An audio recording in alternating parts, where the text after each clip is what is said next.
Hi friends, జున్ను ఈ విధంగా చేయండి. టేస్ట్ అయితే చాలా బాగుంటుంది. నేనైతే వేరే పాలు కూడా కలపలేదండి, అచ్చం జున్ను పాలతోనే చేశాను. 1/2 లీటర్ జున్ను పాలు, కప్ బెల్లం తురుము. ముందుగా తురుముకున్న బెల్లాన్ని ఒక గిన్నెలో వేసుకొని దాంట్లో జున్ను పాలు పోసుకొని ఈ విధంగా కలుపుకుంటే బెల్లం కరిగిపోయిన తర్వాత ఈ విధంగా వడకట్టుకోవాలి.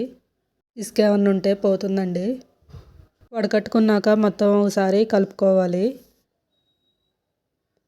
కలుపుకున్నాక 1/2 టీ స్పూన్ మిరియాల పౌడర్ కూడా వేసుకొని కలుపుకుందాము. ఆ తర్వాత ఒక కుక్కర్ తీసుకొని దాంట్లో కొన్ని వాటర్ పోసుకోవాలి. పోసుకున్నాక మనం ముందుగా రెడీ చేసి పెట్టుకున్న పాల గిన్నెను కూడా దాంట్లో పెట్టుకొని మూత పెట్టుకోవాలి. 30 మినిట్స్ లో ఫ్లేమ్లో పెట్టుకుంటే జున్ను అయితే రెడీ అయిపోతుందండి. చూసారు కదా ఎంత బాగా వచ్చిందో. దీంట్లో వాటర్ కూడా ఏమీ రాలేదు. టేస్ట్ అయితే చాలా బాగా వచ్చిందండి. మీరు కూడా ట్రై చేయండి.